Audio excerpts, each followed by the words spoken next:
Hello everyone. Today I would like to introduce to you a new very exciting capability from vRAC Cloud and Cloud Assembly known as the Cloud Guardrails. I cannot emphasize this enough, but this is in tech preview, which essentially means that the foundation of the functionality is there, but there might be some missing capabilities and some bugs, so feedback is welcome. But also be assured that any upcoming releases of vRAC Cloud is going to be continuously enhancing this capability. But today I will walk you through a use case, and that use case is going to be the AWS Landing Zone. And if you're not familiar with that concept, essentially a landing zone helps my customers to quickly and securely create multi-cloud AWS environment based on AWS best practice, essentially what I'm showing here on the screen. I'm going to be able to create organization units, policies, member accounts, and be able to attach those policies and those member accounts. What I have here as beginning is just one single root account, a single organization unit. Intentionally, I want to do that because I want to see how Guardrails respect that state. I got the policies enabled, but I don't have any SCP policies other than the default one. So if I want to create a new AWS Land Zone, how Guardrails can help me with? Well, luckily, Guardrail provides me an out-of-the-box library of templates, and these templates will help me to easily and fast create a new functionality, like in this case, the landing zone. So I find my AWS landing zone use case great, so I can select it. This is kind of my shopping list. So I'm going to make the association to the project and then import it. But it's not just one single template. I can select many templates I may need, and you can see they are organized in many different capabilities. So let's say that besides the landing zone, let's create also an admin role that can be trusted from that landing zone. So I'm going to add it as well, and I'm going to ingest it to the same project. I'm not going to do it again. I did it before, so the template is already there in my environment. But I want to show you what is inside those templates. Again, it's associated to my project. And Guardrails is smart enough to read the template and say, yes, in the template I see all these use resources and operations that needs to happen. Like, as I mentioned before, an organization rule needs to be created or needs to exist. I want to have the policies enabled, and I'm going to create multiple units, actually nested organization units. I'm going to create multiple policies. I'm going to create and attach those policies to a member account, right? In this case, for simplicity, I'm just going to have one single member account. If you look at all these templates, you are not familiar with them. These are item-based templates, and this is actually that template that we were looking at, right? This is a template that Guardrails just processed, and if you look closely, you can start recognizing that, yes, all those units that Guardrails was showing me very easily to consume are actually taken from the template from multiple resources. But what I want to emphasize here is something really cool, that even though these templates are standardized for AWS, for Azure, for any technology that Guardrails can support, is based on their APIs, right? So if we are looking to what AWS, especially for the organization, in terms of APIs, what is needed to create an organization unit, you can see right here that it's a very simple way, it's a very simple API call. And those are exactly the parameters that I need to provide. So whether I'm using Azure, AWS, transmission control, secure state, whatever Guardrails supports, the way I'm going to define these templates, because I can create my own, is this simple, right? I just need to map those properties to the existing APIs, and I'm ready to go. And then is smart enough to tell, this is a resource I want, it needs to exist, and even if that resource exists, like in my case, I got the root organization already there and the policies already enabled. Guardrails, taking advantage of the item templates, will know and say, oh, you already have this, then I don't really need to recreate it. I need your desired state, I need your intention, so I'm good. But everything else that is missing or is not aligned to the properties that I'm defining here, we will recreate it, we will reset in a way that it meets this state, right? And there is some information in part of the template that you will see later on.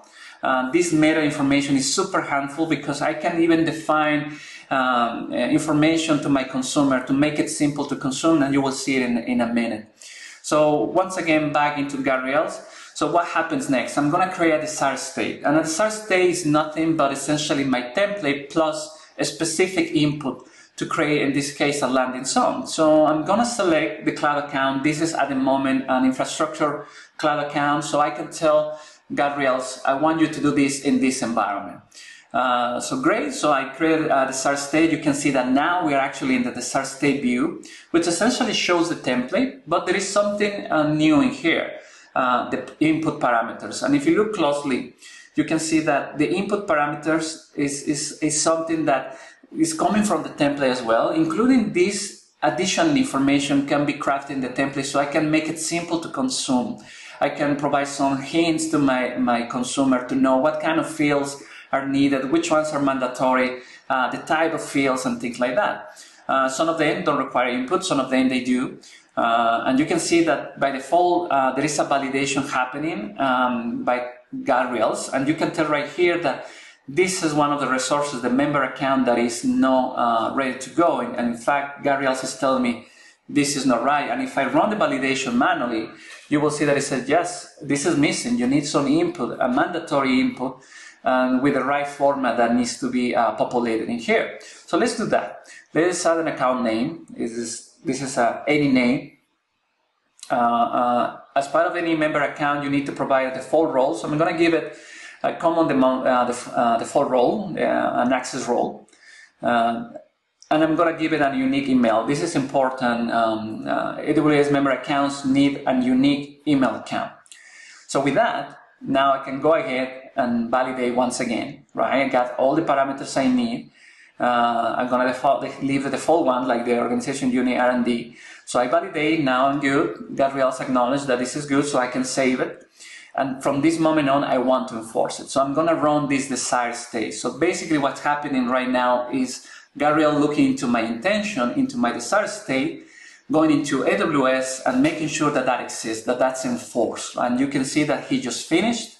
He completed successfully. I can come back, I can change this input and reinforce it with new input. In the enforcement section, I'm going to have access to detailed information. I can rerun it again if I want to. And there is a lot of more functionality that is going to be embedded in here. But for now, let's go to the AWS GUI. So if we refresh this GUI, you can now see that now I have, I respected the root organization, and I created my own organization units. Not only that, the policies were enabled already, so I didn't have to do anything else. It remains enabled, but the policies that were missing are now in there. Furthermore, if I look into the attachment, you can see that as part of my attachment that I did in my input, you can see that I got those policies attached in the right organization, and those organizations are going to cascade down all those policies all the way down to my member account. So you can see that by default, for this member account, I got all these policies created, but attached also to my member account. So that's great. And we also said that we need to create an admin role. So I'm going to use that newly created member account.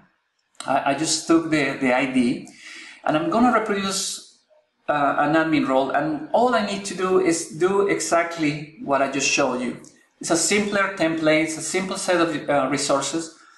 That's fine. The mechanics are always the same. Again, right now I'm doing AWS, but doing something in Azure, Google Cloud, or in Tanzu Mission Control, Secure State, or any other endpoint that Guardrails will support in the future is going to follow the same mechanics. So right now I'm going to say, yeah, create this new admin account in a different environment. It's going to be a trusted one. So that's what this admin role is all about. This template is all about. And just as before, I just created my desired state. I can validate. Guardrail is going to tell me, sure, you have missing data, so let's fix that. So I'm going to give it an admin role name, but I'm going to use the actual account ID that we just created from the previous landing zone, right? So I can start reusing that information. So now you can see that it gets validated, and at any point I can change it and validate again, right? So now if I do that manually, it's telling me that it's good, so I'm going to save it, and just as before, I'm just going to enforce it. So I'm going to run the desired state. And you can see that again, Guardrails went all the way to AWS and say, yeah, this is missing, I'm going to enforce it to you. And again, at any point I can rerun this, at any point is going to be fixed. In fact, let's check it out. Let's see if this admin role was indeed created. So if we look into the roles in this GUI, you will find that yes, now this account This admin role is being created and associated to my Landing Zone member account, actually built as a trusted relationship, right? So this is done by Guardrails for me. So what happens if somebody by mistake or intentionally removes this role, right? So I can do it many different ways. In this case, I'm going to do it through the GUI. So I'm going to delete it. And now they have a configuration drift, right? Guardrails, through the enforcements, will fix that for me. It's going to react to those events, so I can have these events scheduled, or like I'm doing it right now, I'm going to run it manually. So it's going to recreate it for me, right? And I can run as many times as needed, and it's going to enforce that resource. So if I refresh this, I'm going to have this role once again created. Exactly the same data is going to be there, or enforced by Cloud Guardrails. And this is going to be driven by events, schedule, or like I did in this case, manually. So I hope you enjoy. Check out Cloud Guardrails. Thank you.